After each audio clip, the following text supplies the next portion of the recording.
মধ্যপ্রাচ্যে দখলদার ইসরায়েল ও ইরানের মধ্যে চলছে সর্বাত্মক যুদ্ধ, আর এ যুদ্ধে সরাসরি অংশ নিয়েছে মার্কিন যুক্তরাষ্ট্র। আমাদের হাতে এসেছে গুরুত্বপূর্ণ আপডেট আন্তর্জাতিক সংবাদ। শুরুতেই থাকছে যুদ্ধবিরতি ঘোষণার পর ইসরায়েলে ইরানের ক্ষেপণাস্ত্র হামলা, নিহত ৩। এবারে জানিয়ে দিব ইরানের আরেক পরমাণু বিজ্ঞানী নিহত। আরও জানাবো যুদ্ধবিরতি মেনে নিল ইসরায়েল, ইরানকে জরুরি বার্তা। এবারে থাকছে ইরান ও ইসরায়েলের মধ্যে যুদ্ধবিরতি শুরু। সর্বশেষ জানিয়ে দিব ট্রাম্পের যুদ্ধবিরতির প্রস্তাবে রাজি নেতানিয়াহু। এতক্ষণ শুনছিলেন আপডেট আন্তর্জাতিক সংবাদের শিরোনাম, এবারে বিস্তারিত। তবে তার আগে অনুরোধ রইল ভিডিওটিতে একটি লাইক এবং কমেন্ট করে জানিয়ে দিন ভিডিও সম্পর্কে আপনার মূল্যবান মতামত। আরও জানিয়ে দিন ভিডিওটি কোথা থেকে দেখছেন বা কোন জেলা থেকে দেখছেন। যুদ্ধবিরতি ঘোষণার পর ইসরায়েলি ইরানের ক্ষেপণাস্ত্র হামলা, নিহত ৩। ইসরায়েলের দক্ষিণাঞ্চলীয় শহর বিয়ার শেবায় একটি আবাসিক ভবনে ইরানের ক্ষেপণাস্ত্র হামলায় অন্তত ৩ জন নিহত হয়েছেন। দেশটির জরুরি সেবা সংস্থা মাগেন ডেভিড অ্যাডাম এ তথ্য নিশ্চিত করছে। এ সংস্থাটির তথ্য অনুযায়ী নিহতদের মধ্যে রয়েছেন একজন প্রায় ৪০ বছর বয়সী পুরুষ, একজন ৩০ বছর বয়সী নারী এবং একজন ২০ বছর বয়সী তরুণ। এছাড়া আরও ৬ জন আহতকে চিকিৎসা দেওয়া হচ্ছে বলে জানিয়েছে তারা। সোশ্যাল মিডিয়ায় ছড়িয়ে পড়া এক ভিডিওতে দেখা যায় এ ক্ষেপণাস্ত্রটি আবাসিক ভবনের উপর সরাসরি আঘাত হানে, যার ফলে আশপাশের এলাকায় আতঙ্ক ছড়িয়ে পড়ে। ইসরায়েল ডিফেন্স ফোর্সেস জানিয়েছে নতুন করে ইরান থেকে একাধিক ক্ষেপণাস্ত্র ছোড়া হয়েছে এবং তারা সেগুলোর গতিপথ শনাক্ত করছে। এই হামলার সতর্ক বার্তা পাওয়ার পর নাগরিকদের দ্রুত আশ্রয় কেন্দ্রে চলে যেতে বলা হয়েছে। ইরানের আরেক পরমাণু বিজ্ঞানী নিহত।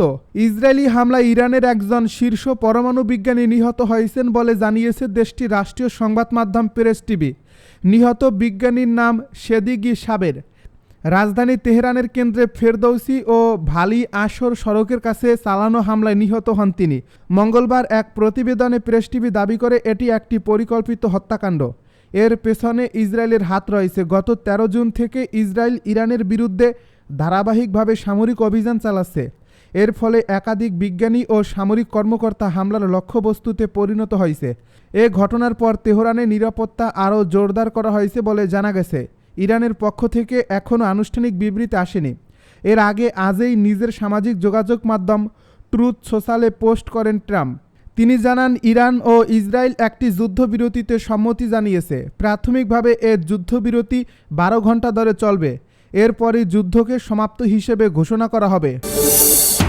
যুদ্ধবিরতি মেনে নিল ইসরায়েল, ইরানকে জরুরি বার্তা। অবশেষে যুদ্ধবিরতি নিয়ে বার্তা দিয়েছে ইসরায়েল। দখলদাররা জানিয়েছে তারা ইরানের সঙ্গে দ্বিপক্ষীয় যুদ্ধবিরতিতে সম্মত হয়েছে, তবে যে কোনো লঙ্ঘনের কঠোর জবাব দেবে ইসরায়েল। খবর দ্য টাইমস অফ ইসরায়েলের। ইসরায়েল নিশ্চিত করছে তারা ইরানের সঙ্গে দ্বিপক্ষীয় যুদ্ধবিরতির জন্য মার্কিন প্রস্তাবে সম্মত হয়েছে, তবে যুদ্ধবিরতির যে কোনো লঙ্ঘনের ব্যাপারে তারা ছাড় দেবে না। মঙ্গলবার ইসরায়েলের প্রধানমন্ত্রীর কার্যালয় এক বিবৃতিতে বলছে প্রধানমন্ত্রী বেনিয়ামিন নেতানিয়াহু মন্ত্রিসভা, প্রতিরক্ষা মন্ত্রী, আইডিএফ প্রধান এবং মোসাদের প্রধানের সঙ্গে বৈঠক করছেন। তার কাছে রিপোর্ট করা হয়েছে ইসরায়েল অপারেশন রাইজিং লায়নের সব উদ্দেশ্য এবং আরও অনেক কিছু অর্জন করছে। এ বিবৃতিতে বলা হয়েছে ইরানের পারমাণবিক ও ব্যালিস্টিক ক্ষেপণাস্ত্র উভয় ক্ষেত্র থেকেই তাৎক্ষণিক হুমকি দূর করছে ইসরায়েল। বিবৃতি অনুসারে আইডিএফ তেহরানের আকাশের উপর পূর্ণ নিয়ন্ত্রণ অর্জন করছে, সামরিক নেতৃত্বের মারাত্মক ক্ষতি করছে এবং কয়েক ডজন ইরানি সরকারি লক্ষ্যবস্তু ধ্বংস করছে। এ বিবৃতিতে প্রথমবারের মতো আরও একজন সিনিয়র পারমাণবিক বিজ্ঞানী নিহত হওয়ার ঘোষণাও দেওয়া হয়। বলা হয় গত দিনেও তেহরানের কেন্দ্রস্থলে আইডিএফ সরকারি লক্ষ্যবস্তুতে বড় ধরনের আঘাত এনেছে। শাসক গোষ্ঠীর নিপীড়নকারী শত শত কর্মীকে এবং আরেকজন প্রবীণ পারমাণবিক বিজ্ঞানীকে হত্যা করা হয়েছে। এ বিবৃতিতে আরও বলা হয়েছে প্রতিরক্ষায় সমর্থন এবং ইরানি পারমাণবিক হুমকি দূরীকরণে অংশগ্রহণের জন্য ইসরায়েল ডোনাল্ড ট্রাম্প ও যুক্তরাষ্ট্রকে ধন্যবাদ জানায়। অভিযানের লক্ষ্য অর্জনের আলোকে এবং ট্রাম্পের সঙ্গে পূর্ণ সমন্বয়ের মাধ্যমে ইসরায়েল দ্বিপক্ষীয় যুদ্ধবিরতির প্রস্তাবে সম্মত হয়েছে, তবে যে কোনো যুদ্ধবিরতি লঙ্ঘনের কঠোর জবাব দেবে ইসরায়েল। ইরান ও ইসরায়েলের মধ্যে যুদ্ধবিরতি শুরু। প্রায় 2 সপ্তাহের সংঘাতের পর ইরান ও ইসরায়েলের মধ্যে যুদ্ধবিরতি শুরু হয়েছে। ইরান ও ইসরায়েলি সংবাদ মাধ্যম যুদ্ধবিরতি শুরুর বিষয়টি নিশ্চিত করছে, তবে সময় ও শর্ত নিয়ে বিভ্রান্তি রয়ে গেছে। এর আগে ইসরায়েল ও ইরান একটি সম্পূর্ণ ও সর্বাত্মক যুদ্ধবিরতিতে সম্মত হয়েছে বলে সামাজিক মাধ্যমে দেওয়া এক ঘোষণায় জানান মার্কিন প্রেসিডেন্ট ডোনাল্ড ট্রাম্প। মঙ্গলবার এই তথ্য জানিয়েছে মার্কিন সংবাদ মাধ্যম সিএনএনের এই প্রতিবেদনে বলা হয়েছে, ইরান ও ইসরায়েলের কয়েকটি সংবাদ মাধ্যম জানিয়েছে 2 দেশের মধ্যে যুদ্ধবিরতি কার্যকর হয়েছে, তবে এই যুদ্ধবিরতি ঠিক কখন এবং কী শর্তে শুরু হয়েছে তা নিয়ে এখন স্পষ্টতা আসেনি। মার্কিন প্রেসিডেন্ট ডোনাল্ড ট্রাম্প প্রথমে একটি সামাজিক মাধ্যমে পোস্ট দিয়ে যুদ্ধবিরতি ঘোষণা দেন এবং জানান এটি ঘোষণার প্রায় 6 ঘন্টা পর কার্যকর হবে। তার হিসাবে রাত 12টা নাগাদ যুদ্ধবিরতি শুরু হওয়ার কথা। এর ঠিক কিছু সময় পর ইরানি রাষ্ট্রীয় গণমাধ্যম প্রেস টিভি শিরোনামে জানায়, ইসরায়েল অধিকৃত এলাকায় ইরানের 4 দফা হামলার পর যুদ্ধবিরতি কার্যকর হয়েছে।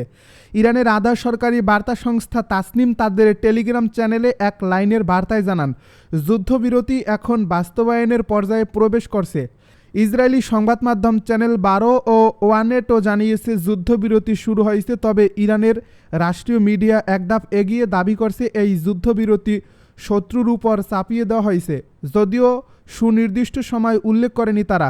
এদিকে ইসরায়েল সরকার এখন পর্যন্ত যুদ্ধবিরতি নিয়ে কোনো আনুষ্ঠানিক বিবৃতি দেয়নি, যার ফলে দ্বিধা ও অনিশ্চয়তা এখনও রয়ে গেছে। ট্রাম্পের যুদ্ধবিরতির প্রস্তাবে রাজি নেতানিয়াহু। ইরানের সঙ্গে যুদ্ধবিরতির মার্কিন প্রেসিডেন্ট ডোনাল্ড ট্রাম্পের প্রস্তাবে রাজি হয়েছেন ইসরায়েলি প্রধানমন্ত্রী বেনিয়ামিন নেতানিয়াহুর কার্যালয় থেকে জারি করা এক বিবৃতিতে এ খবর জানানো হয়েছে খবর আল জাজিরার। এ প্রতিবেদনে বলা হয়েছে, মার্কিন প্রেসিডেন্ট ডোনাল্ড ট্রাম্পের যুদ্ধবিরতি চুক্তি সম্পর্কে ইসরায়েলি প্রধানমন্ত্রীর কার্যালয় একটি বিবৃতি জারি করছে। এতে বলা হয়েছে, প্রধানমন্ত্রী নেতানিয়াহু এটি গ্রহণ করেছেন এবং তিনি একটি বিবৃতি দেবেন। ইরান ও ইসরায়েলি সংবাদ মাধ্যমে 2 সপ্তাহ ধরে চলা যুদ্ধের বিরতি শুরুর খবর প্রকাশের পর এ বিবৃতি জারি করা হলো। ইরান ও ইসরায়েলি সংবাদ মাধ্যমগুলো যুদ্ধবিরতি শুরুর বিষয়টি নিশ্চিত করছে, তবে সময় ও শর্ত নিয়ে বিভ্রান্তি রয়ে গেছে। এর আগে ইসরায়েল ও ইরান একটি সম্পূর্ণ ও সর্বাত্মক যুদ্ধবিরতিতে সম্মত হয়েছে বলে সামাজিক মাধ্যমে দেওয়া এক ঘোষণায় জানান মার্কিন প্রেসিডেন্ট ডোনাল্ড ট্রাম্প। সিএনএনের প্রতিবেদনে বলা হয়েছে, ইরান ও ইসরায়েলের কয়েকটি সংবাদ মাধ্যম জানিয়েছে 2 দেশের মধ্যে যুদ্ধবিরতি কার্যকর হয়েছে, তবে এই যুদ্ধবিরতি ঠিক কখন এবং কী শর্তে শুরু হয়েছে তা নিয়ে এখনও স্পষ্টতা আসেনি। ইরাকের 3 সামরিক ঘাঁটি ও বাগদাদ বিমানবন্দরের পাশে হামলা। ইরাকের একাধিক সামরিক ঘাঁটিতে হামলার ঘটনা ঘটছে। ইরান ও ইসরায়েলের সংঘাতের মধ্যে দেশটির ইমাম আলী, বালাত ও তাজি সামরিক ঘাঁটিতে এই হামলার ঘটনা ঘটে। এছাড়া রাজধানী বাগদাদের বিমানবন্দরের কাছে ড্রোন হামলার খবরও পাওয়া গেছে। মঙ্গলবার এই তথ্য জানিয়েছে সংবাদ মাধ্যম আল জাজিরা। এ প্রতিবেদনে বলা হয়েছে, মধ্যপ্রাচ্য উত্তেজনার মধ্যে ইরাকের একাধিক সামরিক ঘাঁটিতে হামলার ঘটনা ঘটছে বলে জানিয়েছে বিভিন্ন সংবাদ মাধ্যম। আল সুমারিয়া টিভির প্রতিবেদনে বলা হয়েছে, ইরাকের ধি-কার প্রদেশে অবস্থিত ইমাম আলী সামরিক ঘাঁটির রাডার সিস্টেম হামলা চালানো হয়েছে। ঘাঁটিটি প্রাদেশিক রাজধানী নাসিরিয়া শহরের দক্ষিণ পশ্চিমে অবস্থিত।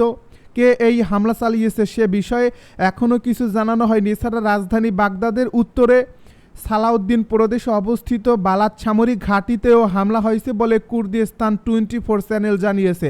এখন পর্যন্ত কোনো হতাহত বা ক্ষতির খবর পাওয়া যায়নি।